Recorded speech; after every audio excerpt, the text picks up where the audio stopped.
اپنی اسیری سے رہائی پانے کے بعد واپس جب آئے ہیں تو دیوبند میں علماء کے ایک بڑے اجتماع سے خطاب کر کے کہی. مولانا مفتی محمد شفیع رحمت اللہ علیہ وہ خود موجود تھے اس میں، بڑے بڑے علماء، مولانا حسین احمد مدنی رحمت اللہ علیہ، شبیر احمد عثمانی رحمت اللہ علیہ، مولانا اشرف علی تھانوی رحمت اللہ علیہ، مولانا انور شاہ کشمیری رحمت، بڑا مجمع.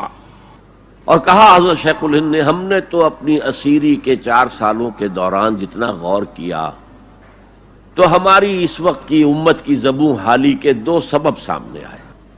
مولانا مفتی شفیع لکھتے ہیں ان کی کتاب وحدت امت کے نام سے، کہتے ہیں کہ پورا مجمع ہمہ تن گوش ہو گیا کہ یہ شیخ الشیوخ استاد العلماء عمر کے اس آخری درجے میں اس حد پر آ کر اب نیا سبق کون سا سیکھ کر آیا.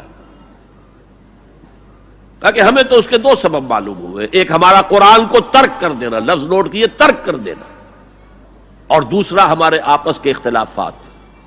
چنانچہ میں تو یہی فیصلہ کر کے آیا ہوں کہ اب زندگی جتنی باقی ہے 2 ہی کاموں میں لگاؤں گا.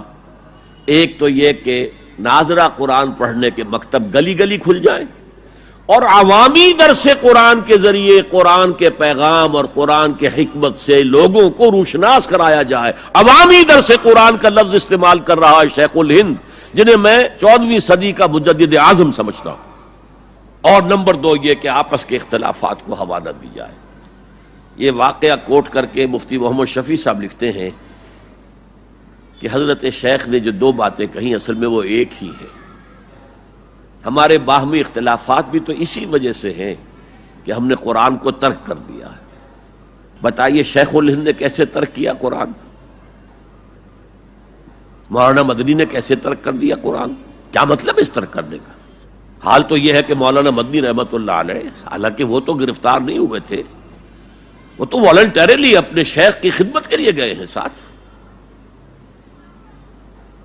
اور اس حد تک ان کی وفاداری اور ان کی خدمت گزاری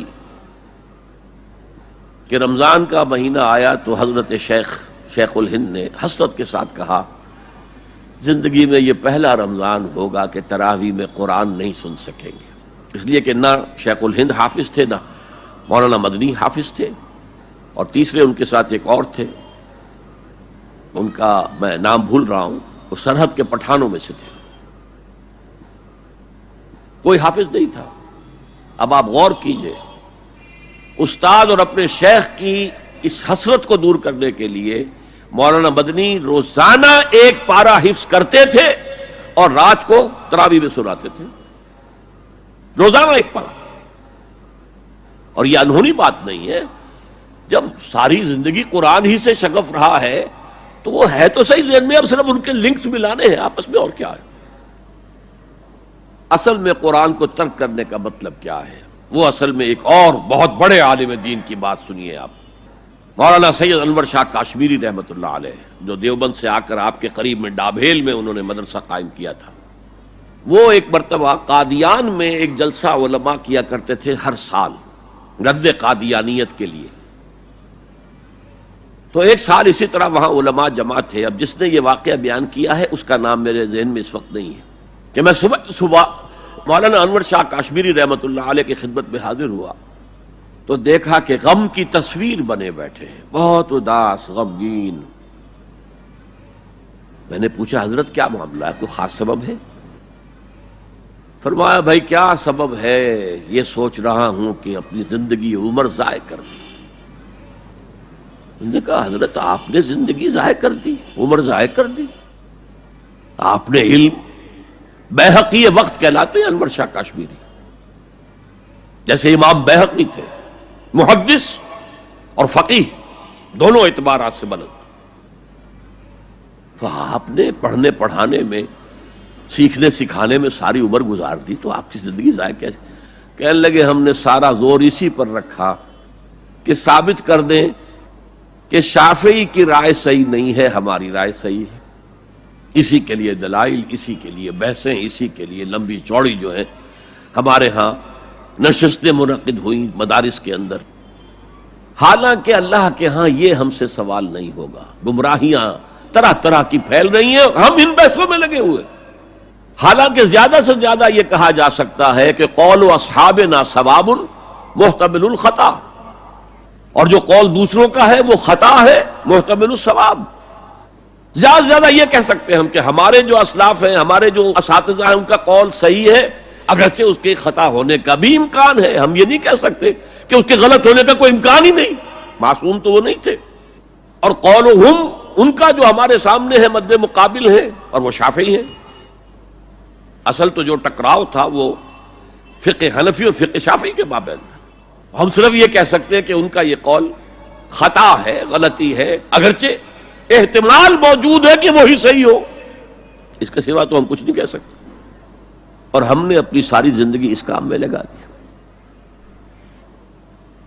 لیکن میں کہہ نہیں سکتا اس پر کتنے رنج اور صدمے کا اظہار کروں کہ مجدد وقت شیخ الہند رحمۃ اللہ علیہ اور بیہقی وقت مولانا انور شاہ کاشمیری رحمۃ اللہ علیہ، ان کی ان باتوں کا کوئی اثر ان کے شاگردوں نے قبول نہیں کیا۔ وہی روش ہے، وہی فقہی بحثیں ہیں۔ جب میں نے پاکستان میں تحریک خلافت کا آغاز کیا، کچھ احادیث بیان کی، اچھے علماء نے کہا کہ ڈاکٹر صاحب ہم نے تو یہ حدیثیں پہلی مرتبہ آپ سے سنی۔ یہ حدیثیں جو ہیں یہ ہیں کتاب الملاحم میں، اشراط الساعہ، علامات القیامہ، کتاب الفتن، اور حدیث کے ان ابواب پر تو پہنچتے پہنچتے ہم ایگزاسٹ ہو چکے ہوتے ہیں، ہماری ساری بحثیں جو ہے وہ ختم، اور وقت ختم ہو جاتا ہے ان فقہی بحثوں کے اندر، یہاں تک تو ہم پہنچتے ہی نہیں۔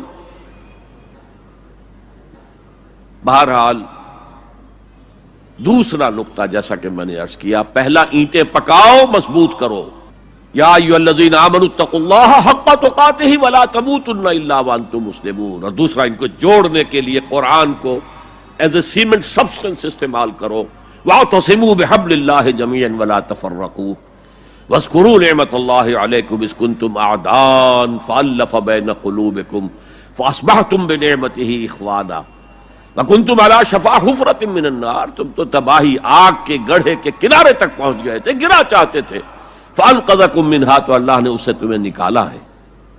کذالک یبین اللہ لکم آیاتہ لعلکم تہتدون، اسی طرح اللہ تعالیٰ تمہارے لیے اپنی آیات کی تبیین کر رہا ہے، وضاحت کر رہا ہے، تاکہ تم ہدایت حاصل کر سکو۔